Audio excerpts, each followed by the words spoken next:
Assalamualaikum warahmatullahi wabarakatuh.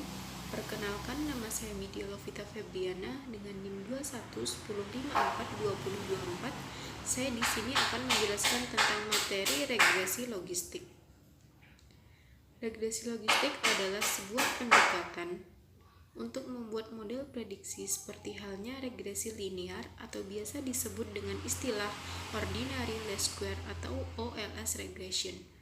Perbedaannya adalah pada regresi logistik, peneliti memprediksi variabel terikat yang berskala dikotomi.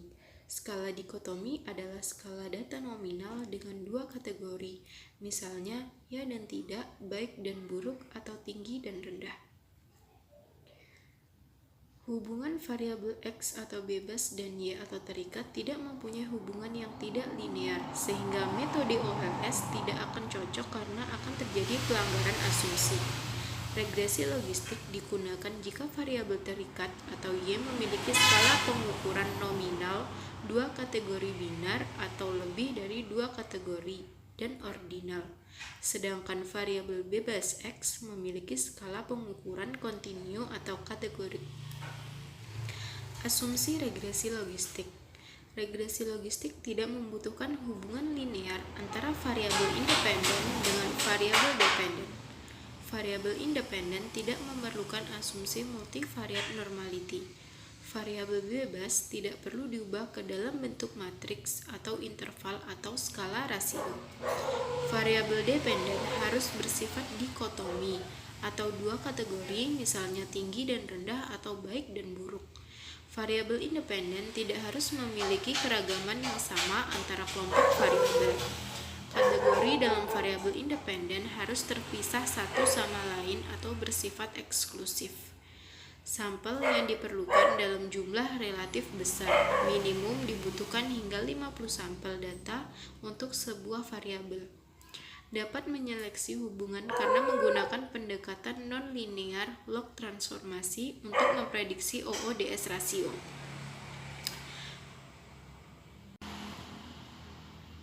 Model persamaan regresi logistik. Nah, berikut ini adalah model persamaan regresi logistik. Ln merupakan logaritma natural di mana B0 ditambah B1X adalah persamaan yang biasa dikenal dengan OLS. P aksen adalah probabilitas logistik yang didapat rumus sebagai berikut, di mana XP adalah fungsi eksponen.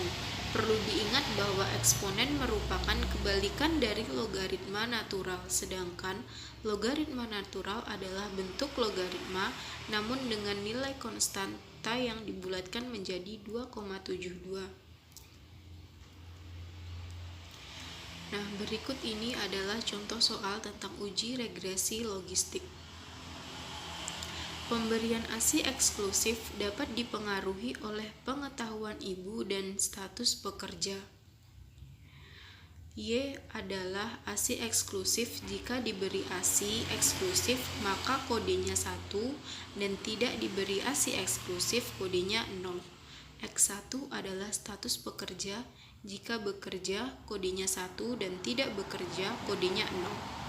X2 yaitu pengetahuan ibu. Jika kodenya 1 tidak memiliki pengetahuan, kodenya 2 kurang memiliki pengetahuan, kode 3 cukup memiliki pengetahuan, kode 4 memiliki pengetahuan yang baik, dan kode 5 memiliki pengetahuan yang sangat baik.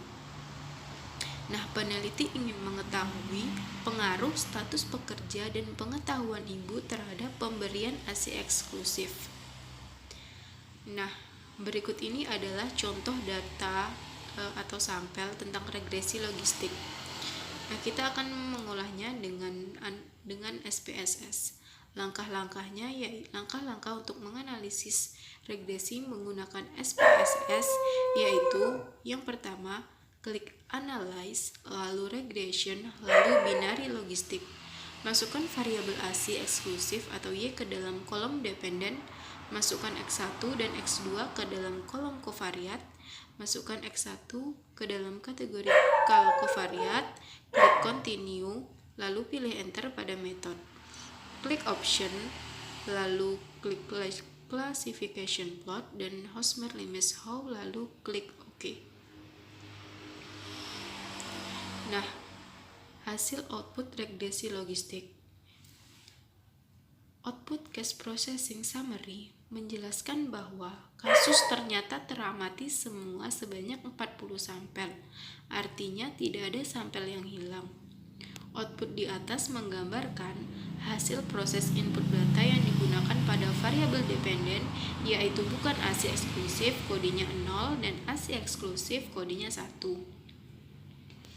Nah, selanjutnya yaitu output di samping merupakan blok 0 atau blok permulaan adalah proses inisialisasi, artinya variabel X1 dan X2 belum dimasukkan ke dalam penelitian.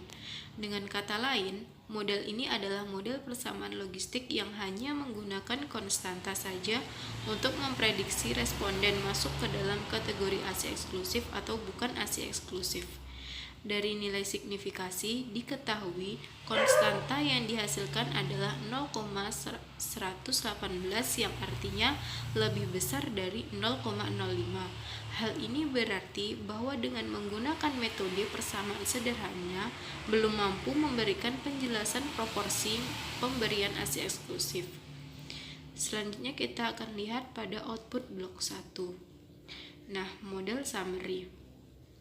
Dari tabel di atas dapat dilihat bahwa model dengan memasukkan dua variabel independen ternyata telah terjadi perubahan dalam penafsiran parameter min 2 log Likert sebesar 32,760.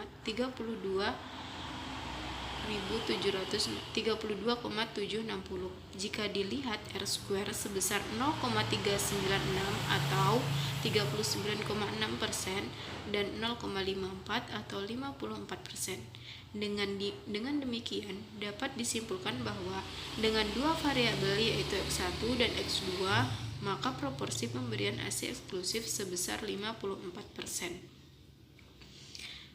Nah, selanjutnya kita akan lihat pada tabel Hosmer and Limassol.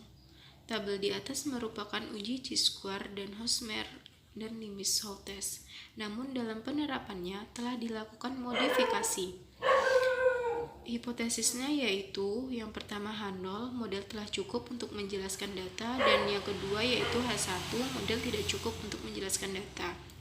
Kriteria uji yaitu jika nilai P signifikannya besar dari 0,05 maka H0-nya diterima. Nah, hasil uji chi-square yang dihasilkan memiliki nilai P signifikan sebesar 0,175 yang artinya besar dari 0,05, maka H0-nya diterima.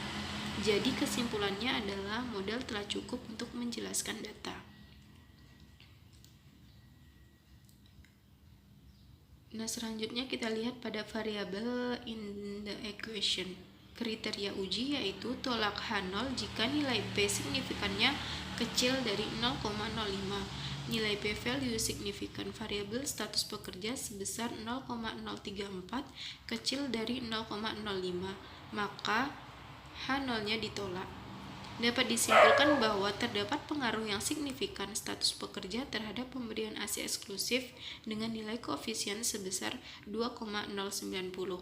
Nilai P value signifikan variabel pengetahuan sebesar 0,038 kecil dari 0,05, maka H0-nya ditolak, yang membuktikan bahwa terdapat pengaruh signifikan pengetahuan ibu terhadap pemberian ASI eksklusif dengan nilai koefisien sebesar 0,898.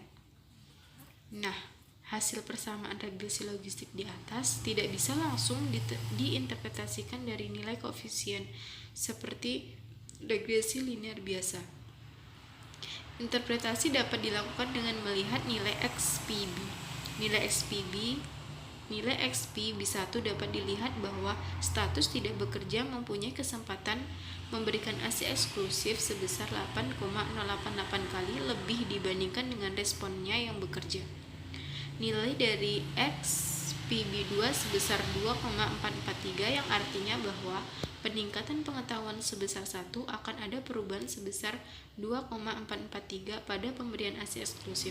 Dengan demikian dapat disimpulkan bahwa jika ada peningkatan pengetahuan ibu dari rendah ke tinggi akan meningkatkan probabilitas pemberian ASI eksklusif sebesar 2,443 kali.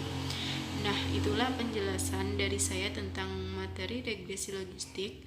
Apabila ada salah, saya mohon maaf. Saya akhiri. Assalamualaikum warahmatullahi wabarakatuh.